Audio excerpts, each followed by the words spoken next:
Muy buenas noches, mis amados y amadas hermanas, que el Señor les bendiga. Qué privilegio podernos volver a reunir por este medio el día de hoy para escudriñar la bendita y maravillosa palabra de Dios, para seguir escudriñando y encontrando juntos esos tesoros hermosos que la palabra de Dios tiene para cada uno de nosotros y que son lámpara a nuestros pies, lumbrera a nuestro camino para guiarnos en el camino de la vida en Cristo, un camino de una vida plena, de una vida en bienestar, de una vida abundante que vamos a vivir acá en la tierra y que además de ello viviremos en la eternidad. Antes de iniciar nuestro tema del día de hoy, que es sal y luz, vamos a orar. Le voy a rogar que me acompañe. Padre, te damos gracias, Señor, en el nombre de Jesús en esta noche, reconociendo, Señor, que tú eres un Padre bueno, misericordioso, amoroso, Señor, que tiene cuidado de cada uno de nosotros en todos los aspectos de nuestra vida, Señor. Te damos a ti la gloria, la honra y la alabanza, Señor, porque hasta aquí tú nos has ayudado, Señor, no solamente nos has salvado, sino que nos has sanado, restaurado, liberado, provisto, Señor, nos has guardado, has sido nuestro castillo, nuestra fortaleza, nuestra protección, nuestra seguridad, Señor. Padre, no olvidamos ninguno de tus beneficios y te damos a ti gloria, honra y alabanza por ello, Señor, además de nuestro agradecimiento, Padre.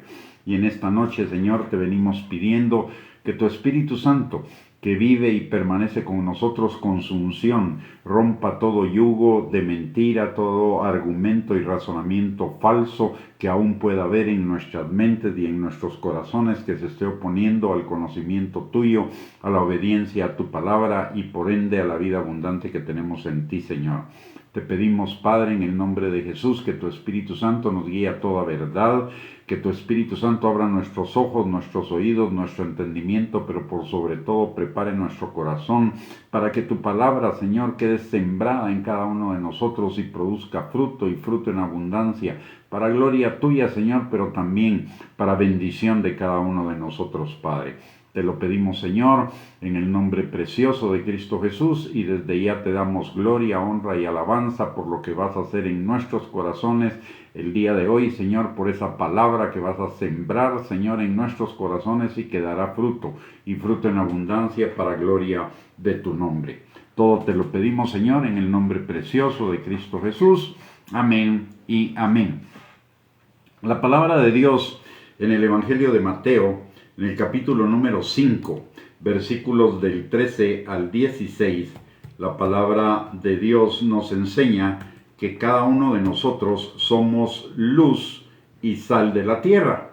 El ser luz y sal de la tierra implica un privilegio, pero también implica una asignación de parte del Señor para con cada uno de nosotros. Vamos a leer Mateo capítulo 5, versículo del 13 al 16, que es el capítulo o el pasaje de la palabra que vamos a escudriñar juntos el día de hoy. Mateo 5:13 comienza diciendo lo siguiente: Vosotros sois la sal de la tierra, pero si la sal se desvaneciere, ¿con qué será salada? No sirve más para nada, sino para ser echada fuera y hollada por los hombres. Vosotros sois la luz del mundo. Una ciudad asentada sobre un monte no se puede esconder, ni se enciende una luz y se pone debajo de un almud, sino sobre el candelero, y alumbra a todos los que están en casa. Así alumbre vuestra luz delante de los hombres, para que vean vuestras buenas obras y glorifiquen a vuestro Padre que está en los cielos. En este pasaje, como hemos hablado en anteriores oportunidades, el capítulo 5, 6 y 7 del libro de Mateo se refiere al Sermón del Monte, y el Sermón del Monte es una especie de constitución de los principios que rigen el reino y que son desarrollados posteriormente en los evangelios, en todas las enseñanzas de Jesús. Y en este caso, este pasaje no es la excepción. Nos da dos principios acerca de que somos sal y acerca de que somos luz. En Mateo capítulo 5, versículo 13 nos dice que somos la sal de la tierra, y esto es un recordatorio de nuestra función en la tierra y en nuestro entorno. En el mundo antiguo la sal la apreciaban muchísimo. En aquel tiempo no habían refrigeradoras, entonces la sal era usada para salar los alimentos de tal manera que estos no se descompusieran, de que no se corrompieran. Para los romanos decían: no hay nada más útil que el sol y la sal. Esto nos denota la importancia que en los tiempos de Jesús le daban a la sal. Y la sal tiene tres cualidades. La primera de ellas es pureza, la segunda es conservante y la tercera es que da sabor. Cada una de esas cualidades de la sal tiene que ver con cada uno de nosotros. En cuanto a la pureza de la sal, los romanos consideraban la sal como la cosa más pura, porque procedía de las cosas más puras, que eran el sol y el mar, o el sol y el agua. Para nosotros los cristianos, la pureza de la sal significa que nosotros necesitamos ser ejemplos de pureza, un alto nivel de pureza en nuestra manera de hablar, en nuestra manera de proceder, en nuestra manera de pensar. La palabra de Dios, recordemos que nos dice que el Señor viene en Efesios capítulo 5, versículos del 25 al 27. La palabra de Dios nos enseña que el Señor viene por una iglesia limpia, pura, sin mancha, sin arruga, gloriosa, santa. Una iglesia pura, y esa pureza significa pureza delante del Señor, y esa pureza delante del Señor significa santidad. Y recordemos que la palabra también en Hebreos capítulo 12, versículo 14, que nos enseña que sin santidad no veremos al Señor. Entonces, en primer lugar, necesitamos esa pureza, que es santidad, y santidad es obediencia a la palabra, vivir conforme a la palabra, vivir conforme a la voluntad de Dios. Necesitamos esa pureza en primer lugar para ver al Señor, porque sin esa pureza no veremos al Señor, número uno. Número dos, necesitamos esa pureza porque somos ejemplo para el resto, para todo el mundo que nos rodea, para todo nuestro entorno, de lo que implica ser un creyente. La palabra de Dios dice que somos cartas vivientes en las cuales las personas van a leer el Evangelio, van a leer las buenas nuevas de la salvación. Y si bien es cierto, esta pureza tiene tres aspectos principales, fundamentales, o la debemos obtener en tres aspectos fundamentales. El primero de ellos es nuestro pensamiento. ¿Por qué razón? Porque la palabra de Dios dice que conforme nosotros pensamos de sí mismos en nuestro corazón, de esa manera vamos a vivir.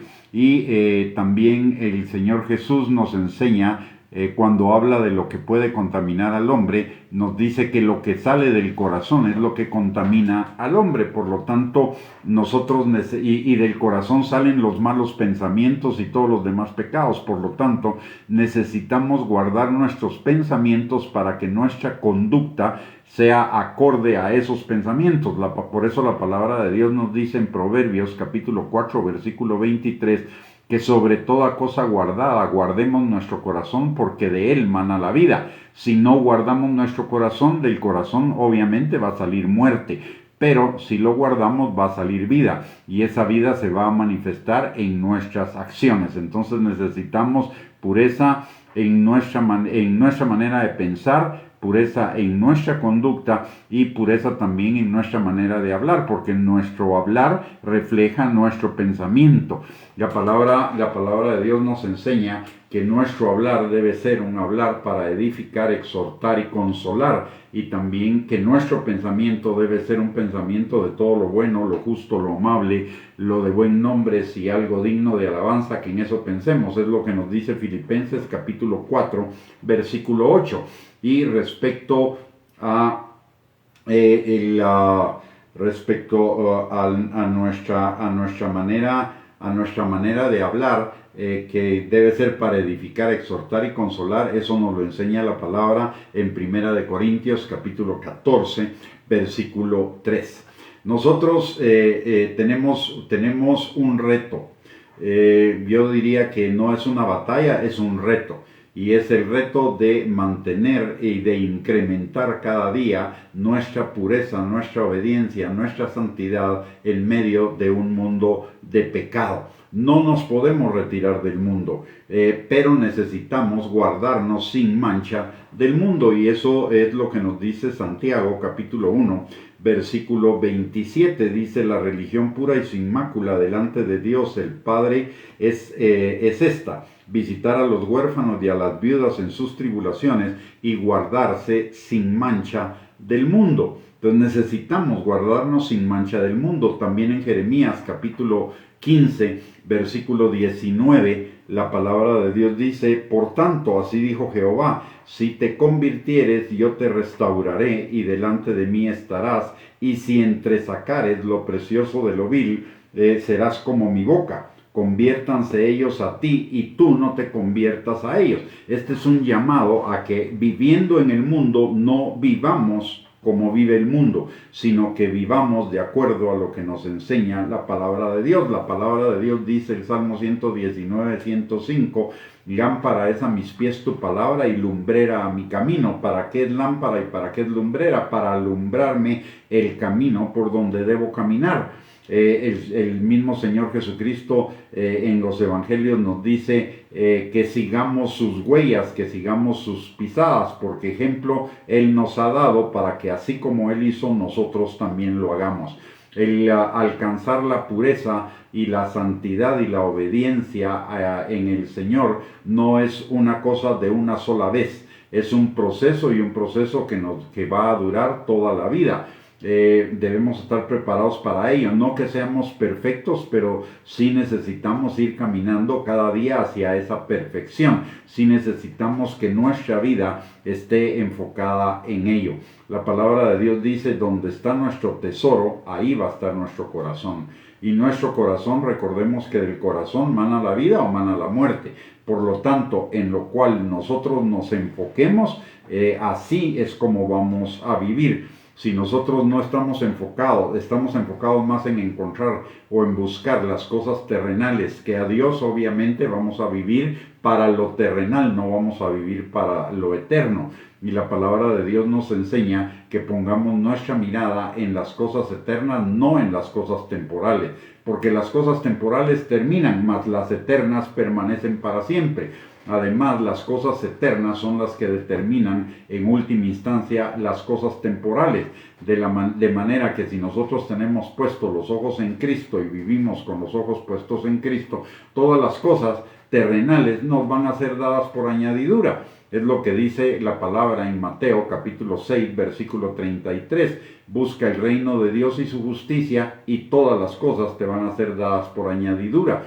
O lo que dice también Deuteronomio 28, versículo 1 y 2. Si obedecemos la palabra de Dios, vendrán sobre nosotros todas las bendiciones y nos alcanzarán.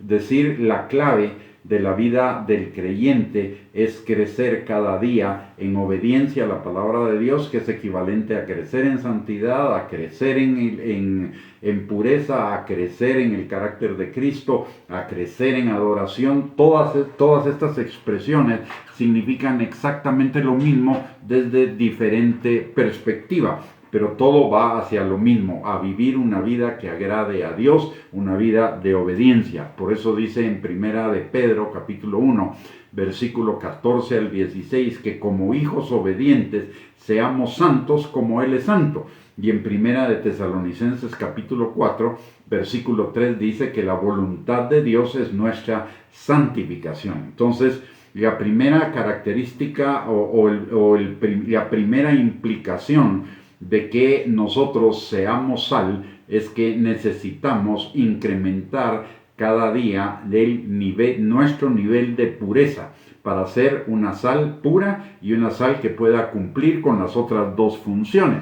La segunda función, aparte de la pureza en la sal, es que la sal es conservante, evita que las cosas se corrompan, detiene la putrefacción, la corrupción de las cosas.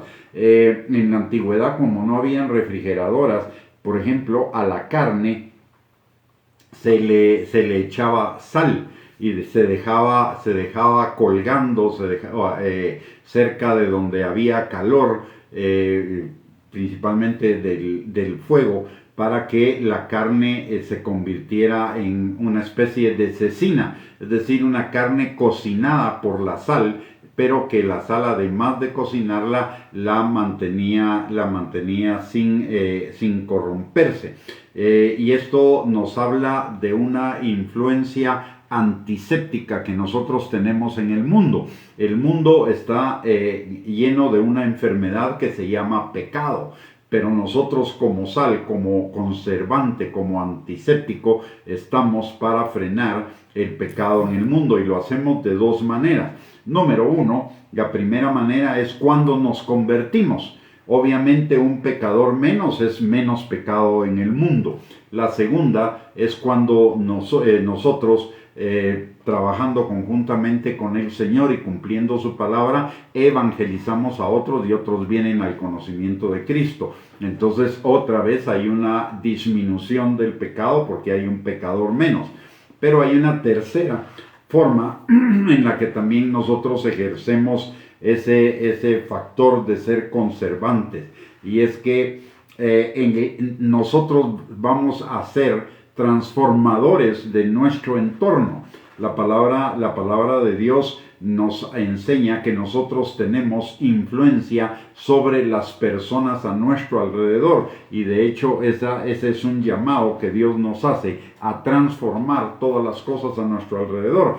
Cuando transformamos nuestras relaciones con las personas, cuando transformamos nuestra manera de trabajar y lo hacemos de acuerdo a lo que nos dice la palabra de Dios, en esa misma medida estamos frenando la corrupción que hay en el mundo. En la segunda epístola a los tesalonicenses, Pablo nos dice algo relacionado con esta función conservante o antiséptica o de freno al pecado. Y Pablo dice que el misterio de la iniquidad ya está en acción, pero no ha entrado en acción plenamente hasta que sea quitado lo que está en medio que lo detiene. ¿Y qué es lo que será quitado? Es el cuerpo de Cristo. El cuerpo de Cristo es un freno a la corrupción del mundo. Aunque la gente no lo reconozca, aunque los gobiernos no lo reconozcan, aunque nadie lo reconozca, el solo hecho de que la iglesia esté en el mundo el día de hoy y que las vidas de las personas estén siendo transformadas, aunque sea en una mínima medida o en una máxima medida, y el hecho de que sigan habiendo personas salvas, eso implica que la iglesia es un freno a la corrupción en el mundo. Entonces esa es nuestra labor conservante. Para hacer una labor conservante efectiva, nosotros necesitamos dos cosas: evangelizar a los que están perdidos, y número dos, ser agentes de transformación de nuestro entorno. Y las dos cosas nos las manda la palabra de Dios. Y en cuanto a la transformación de todas las cosas, dice la palabra en Primera de Corintios capítulo 2 versículo 5, capítulo 5 versículo 17 al 18, que si alguno está en Cristo, nueva criatura es, las cosas viejas pasaron y todas son hechas nuevas. Pero todo esto proviene de Dios, quien nos reconcilió consigo mismo por Cristo y nos dio el ministerio de la reconciliación. Y ese ministerio de la reconciliación no solo abarca personas, sino abarca todo nuestro entorno. Romanos capítulo 8, versículo 19 al 21, dice que la creación misma, toda la creación está esperando la manifestación gloriosa de los hijos de Dios para ser libertada de la corrupción a la que fue sometida por causa del pecado.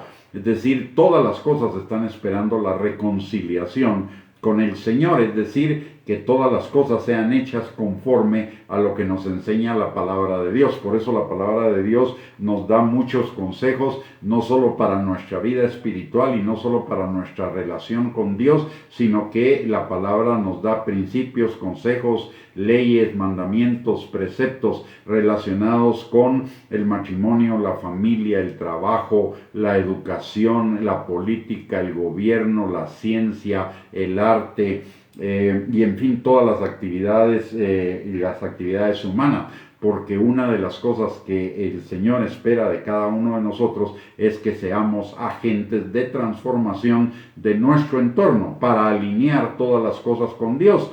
Y Colosenses capítulo 1, versículo 18 al 20, dice que el Señor Jesucristo, por la sangre de su cruz, pagó el precio para que todas las cosas fueran reconciliadas con Dios, tanto las que están en el cielo como las que están en la tierra. Eso significa reconciliar la educación con Dios, la política con Dios, el arte con Dios, la familia con Dios, reconciliar todas las cosas con Dios, alinearlas a el propósito y la voluntad de Dios para cada una de ellas.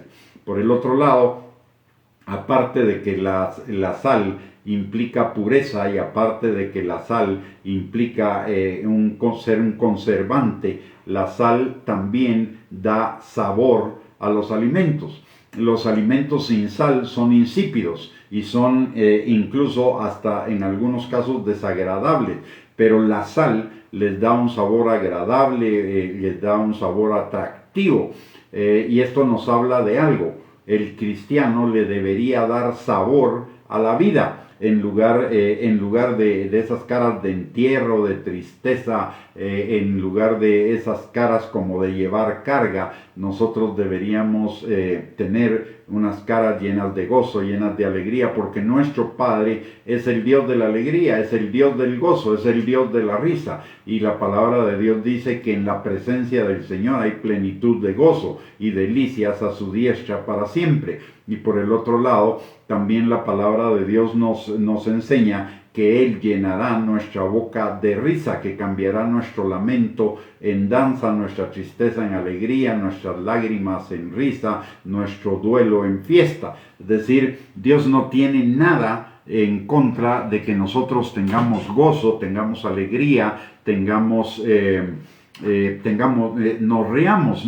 El ser cristiano no es poner cara de entierro o vivir en un entierro. En realidad nosotros vivimos en la vida. Jesús resucitó, Jesús no se quedó muerto.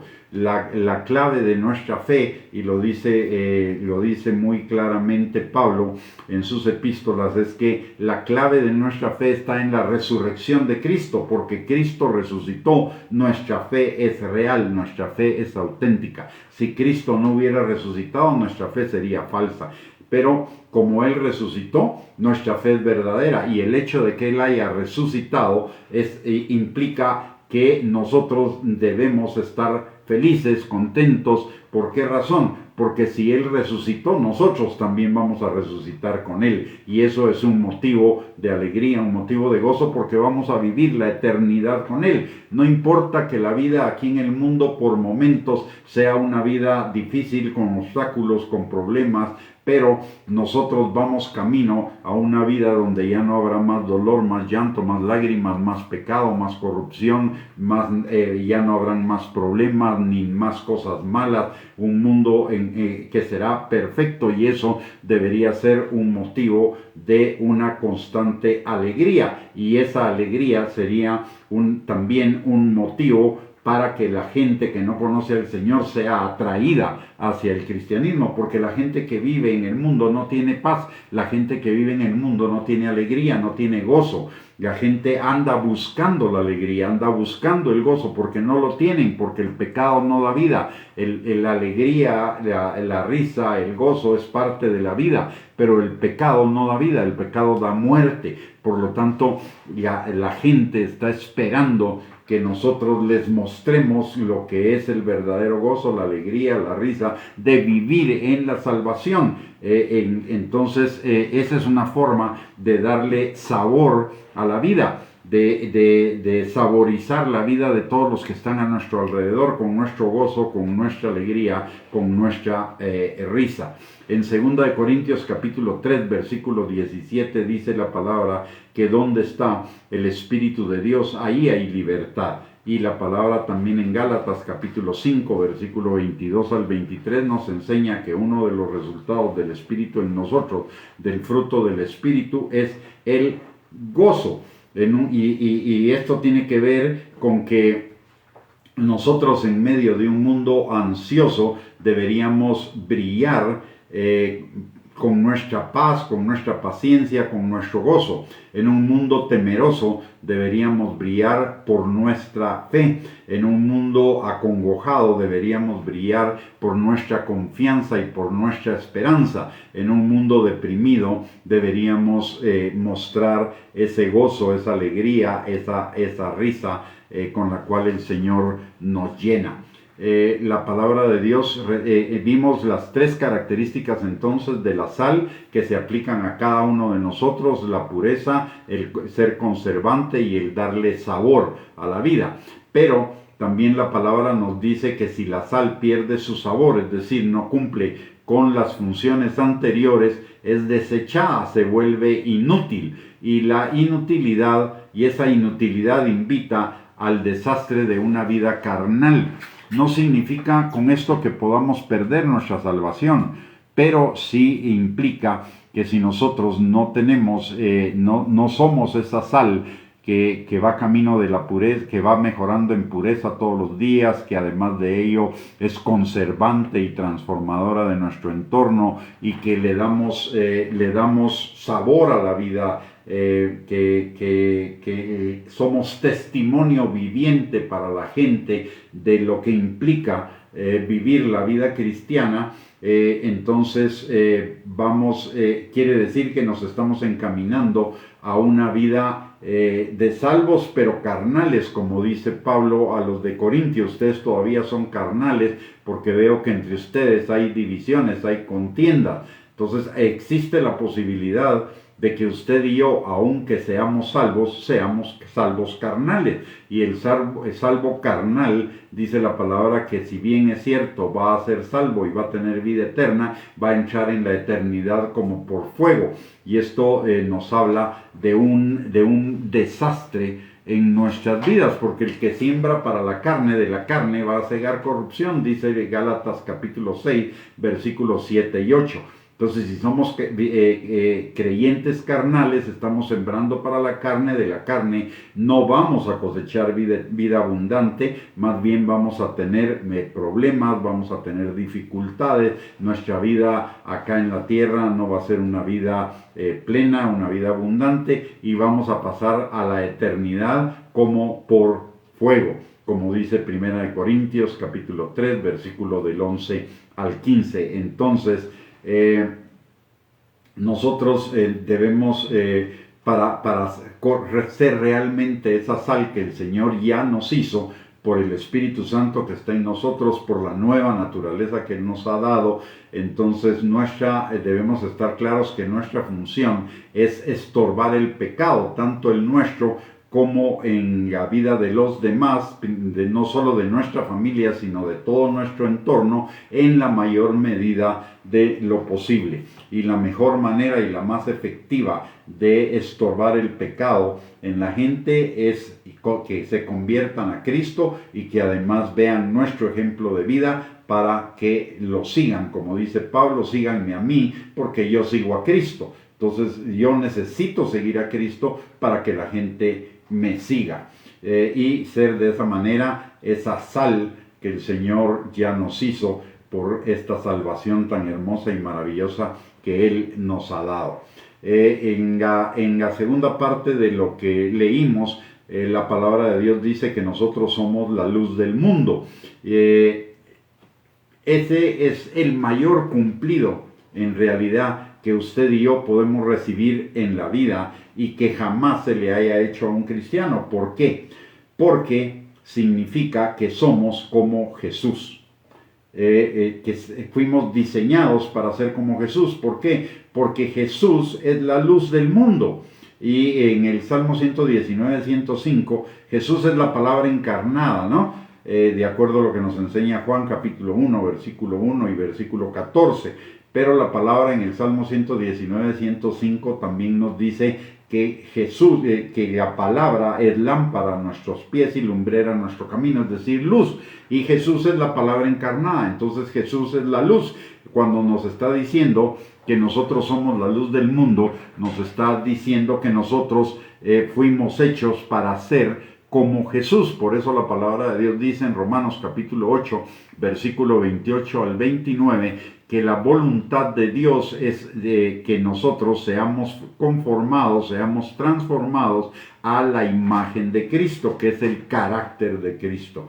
Entonces necesitamos tener también como enfoque en nuestra vida el que nuestro carácter sea transformado al carácter de Cristo, para que nuestra vida sea transformada también a la vida de Cristo. No es que cada uno de nosotros deba producir su propia luz. Debemos brillar, y lo que debemos hacer es brillar con el reflejo de la luz de Cristo, que resulta de su presencia real en nuestras vidas, en nuestro corazón.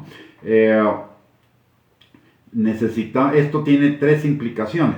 En cuanto a la luz hay también tres implicaciones, lo mismo que en cuanto a la sal, por lo menos. La primera implicación es que ser la luz del mundo significa que la gente vea nuestro testimonio, nuestra diferente manera de vivir, una manera diferente de vivir de la del mundo, una mejor manera de vivir en todos los ámbitos de nuestra vida.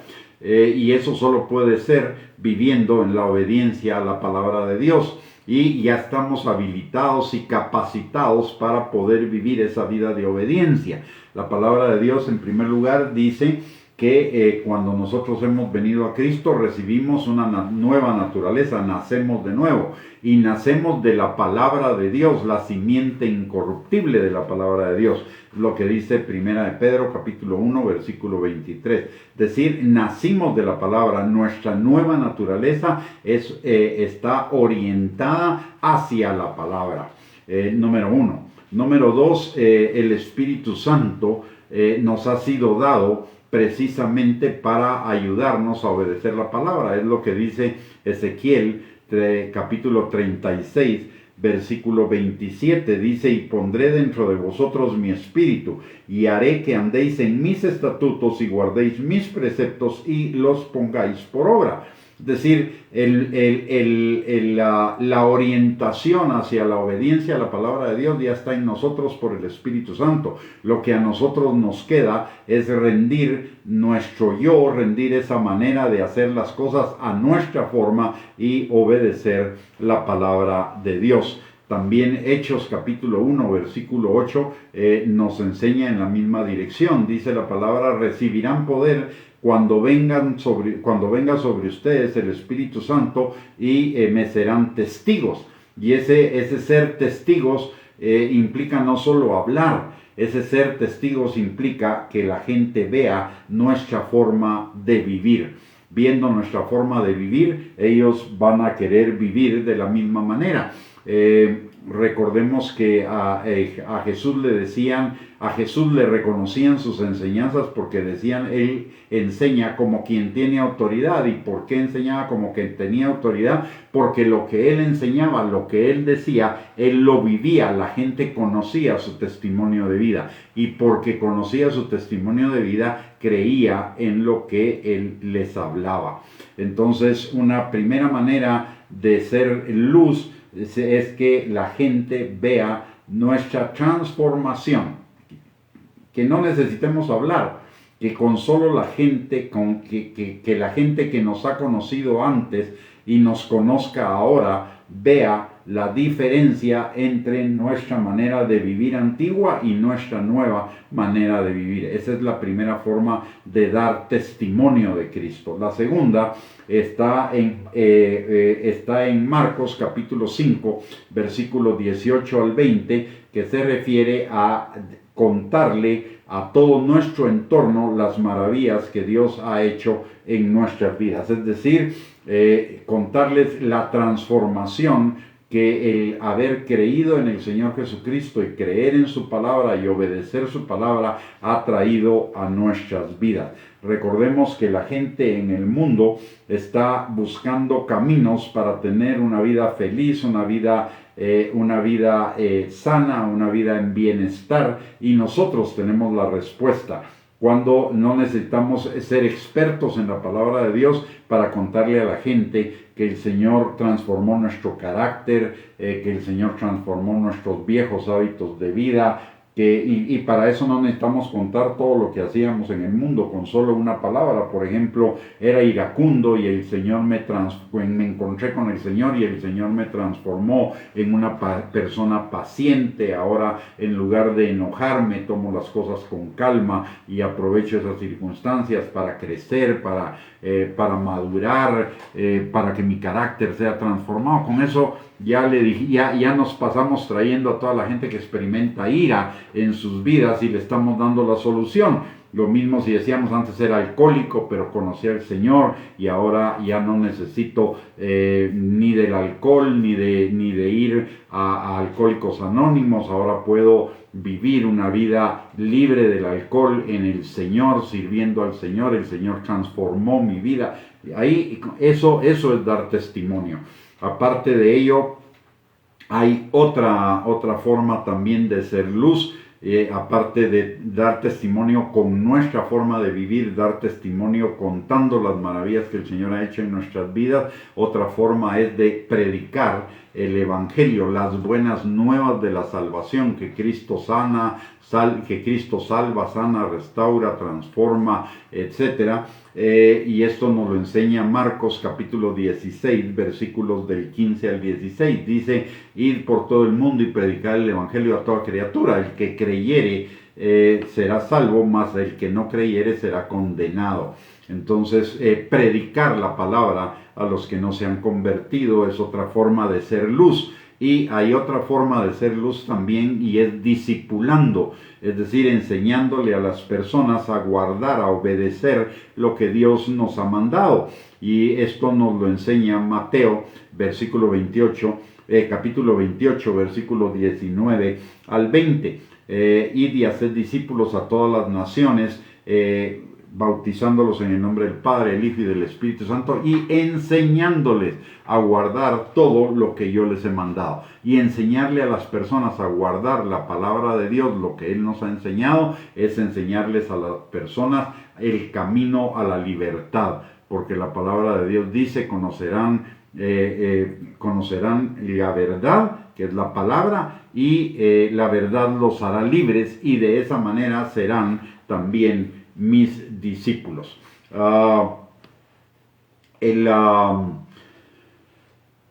En relación a lo que hablamos de que vean nuestro testimonio de vida, en Mateo capítulo 5, versículo 16, la palabra de Dios dice: así alumbre vuestra luz delante de los hombres, para que vean vuestras buenas obras y glorifiquen a vuestro Padre que está en los cielos.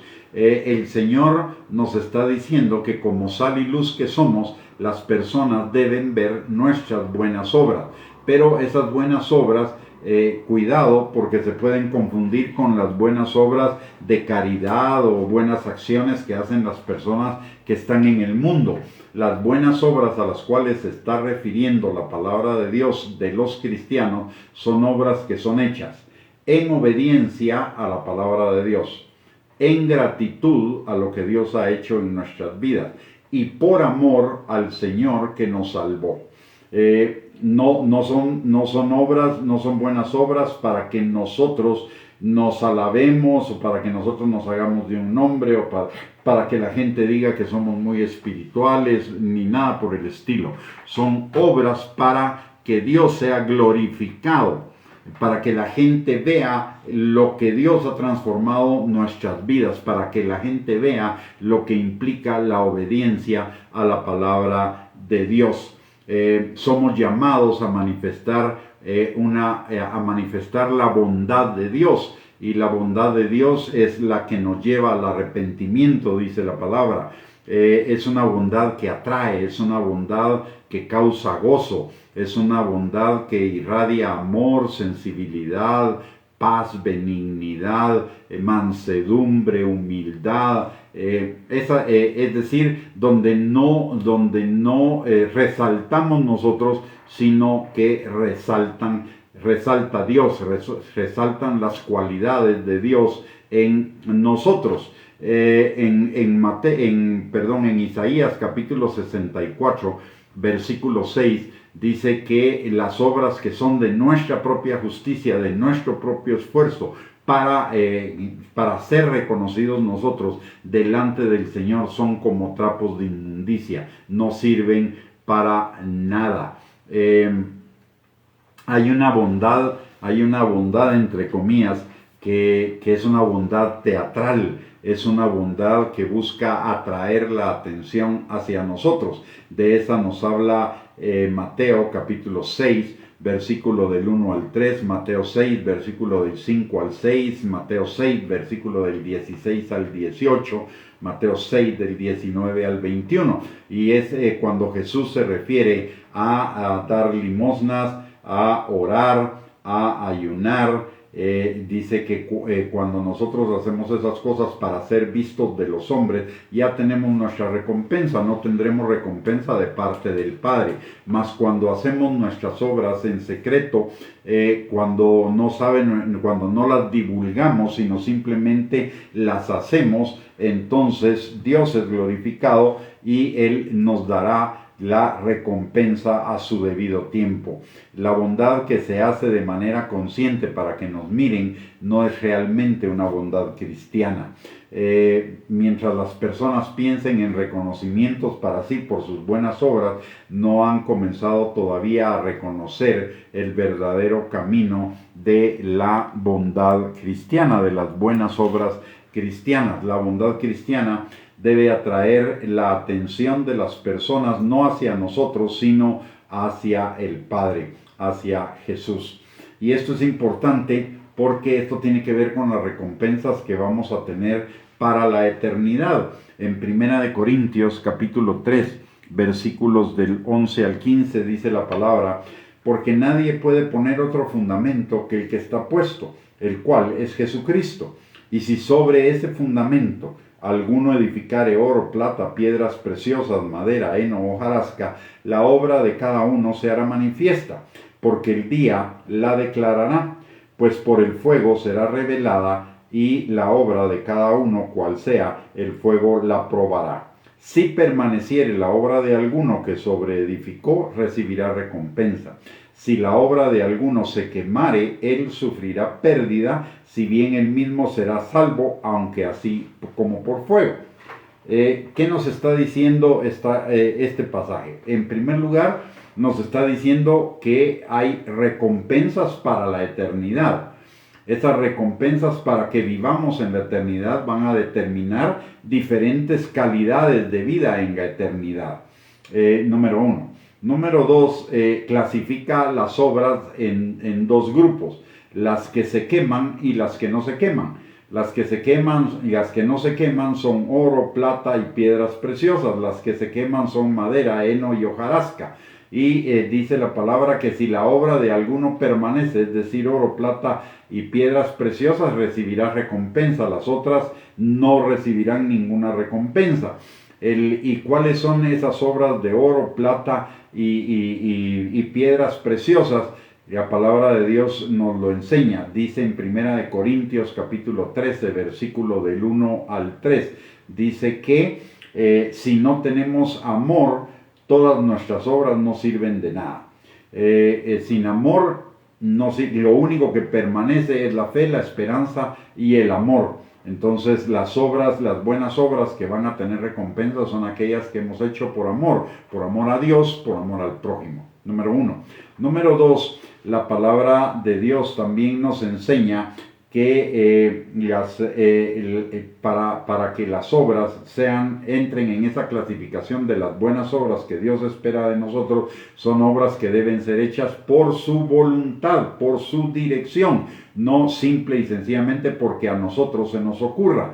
Mateo capítulo 7, versículo 21 dice: no todo el que me dice Señor, Señor entrará en el reino de los cielos, sino el que hace la voluntad del Padre que está en los cielos. Entonces las obras que son las buenas obras que Dios va a premiar son aquellas que son hechas por obediencia a la palabra de Dios y que son hechas por amor al Señor. Tienen que llenar esos dos requisitos y ellas recibirán recompensas.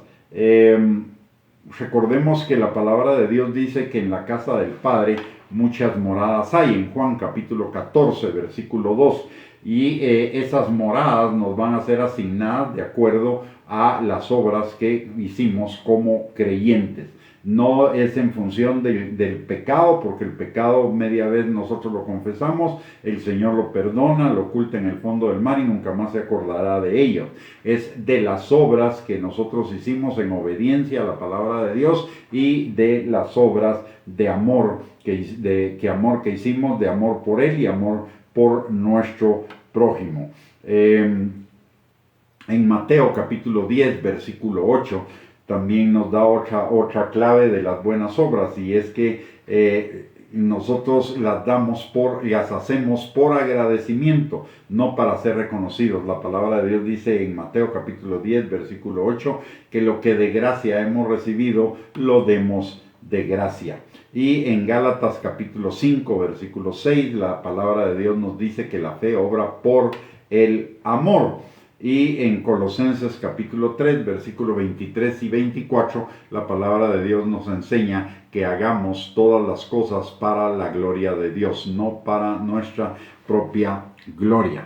Muy bien, mis amados hermanos, con esto hemos llegado al final de la enseñanza, solo recordándoles que el hecho de ser sal y el hecho de ser luz significa que nosotros somos un freno a la corrupción, pero también somos una guía para los demás, para que los demás vengan y conozcan al Señor Jesucristo. Y esto implica que necesitamos crecer todos los días en nuestra fe, que necesitamos crecer todos los días en la obediencia a la palabra de Dios, a la guianza del Espíritu Santo, a la comunión con el Espíritu Santo. La vida del creyente no es una vida estática, no es una vida de ya soy salvo y aquí a esperar la eternidad, sino que es una vida de continuo crecimiento en el Señor, de continuo perfeccionamiento en el Señor. Nos lo dice la palabra en Filipenses capítulo 1, versículo 6, el que comenzó la buena obra en vosotros la perfeccionará hasta el día de Jesucristo. Y el crecimiento, ese perfeccionamiento se refleja en buenas obras, y las buenas obras son obras hechas en obediencia a la palabra de Dios, por amor, para la gloria de Dios y por agradecimiento a lo que Él ha hecho en nuestras vidas. No es por obligación y no debe ser por miedo, más bien debe ser por amor, por agradecimiento, por obediencia para que nuestro Padre sea glorificado. Muy bien. Con esto hemos llegado al final de la enseñanza, no al final de la transmisión. Espérenme un momentito, solo quiero recordarle que todos los lunes, miércoles y jueves tenemos transmisión a las 8 de la noche para ser edificados en la palabra de Dios. Por el otro lado, tenemos también a su disposición dos recursos que son nuestra página de internet www.reyesysacerdotes.net y nuestra página de YouTube, nuestro canal de YouTube a nombre de Gustavo Bianchi, donde usted puede encontrar una buena cantidad de recursos para edificar su fe, su vida, para crecer cada día en el conocimiento del Señor y en la obediencia a su voluntad. Y esos son recursos de acceso sin costo. Usted puede acceder a ellos en cualquier momento. Así que están a sus órdenes todos estos recursos. Y para terminar nuestra transmisión vamos a orar. Padre bendito, te damos gracias, Señor, en el nombre de Jesús por tu palabra, y gracias por el privilegio que tú nos das, Señor, de ser esa sal y esa luz, Padre, para colaborar contigo en la obra de reconciliación, restauración y transformación que tú estás haciendo en el mundo, Padre. Señor, en el nombre precioso de Cristo Jesús, te pedimos, Señor, que tú pongas en nuestro corazón ese anhelo de cada día, crecer, Señor, para ser cada vez una luz, con una sal con mayor pureza, y una luz, Señor, que alumbre con mayor claridad a todos aquellos que están necesitados de ti, Padre. Señor, en el nombre precioso de Cristo Jesús, también venimos levantando delante de ti a cada uno de nosotros y nuestras familias, pidiéndote, mi Dios Todopoderoso, en primer lugar, que tú nos atraigas a todos cada día más hacia ti, Señor, con esos lazos de amor, de tal manera, Padre, que seamos cada día perfeccionados, Señor, para ser esa novia gloriosa, limpia, santa, sin mancha y sin arruga, que tú estás preparando para las bodas del Cordero. También te pedimos, Señor, que tu Espíritu Santo, que está sobre cada uno de nosotros y los nuestros, Señor, sane, restaure, liberte, afirme, establezca, perfeccione, cuide y provea, Señor, a cada uno, Padre. En el nombre precioso de Cristo Jesús te lo pedimos y desde ya, Señor, te damos la gloria y la honra por la respuesta a nuestras oraciones, porque sabemos que hemos pedido conforme a tu voluntad, y si pedimos conforme a tu voluntad, tendremos las peticiones que te hayamos hecho. Padre, en el nombre de Jesús te damos a ti toda la gloria, la honra y la alabanza por lo que tú has sembrado en nuestros corazones en este día, y sabemos, Señor, que tu palabra no regresa vacía, sino que hace aquello para lo cual fue enviada. Te damos gracias, Señor, porque esta palabra es de bendición para nuestras vidas, es de transformación para nuestras vidas, Señor, y te damos gracias, Padre, por lo que tú has estado haciendo, por lo que estás haciendo el día de hoy y por lo que harás en nuestras vidas. En el nombre precioso de Cristo Jesús. Amén y amén. Muy bien, mis amados hermanos, hemos llegado al final de esta transmisión. Muchísimas gracias por conectarse, que el Señor les bendiga abundantemente, que tengan un lindo martes y un lindo miércoles, y si Dios lo permite, el miércoles a las 8 de la noche nos volvemos a reunir para seguir escudriñando juntos la palabra de Dios. Mientras tanto, que el Señor les bendiga abundantemente y les envío un abrazo. Bendiciones y linda noche.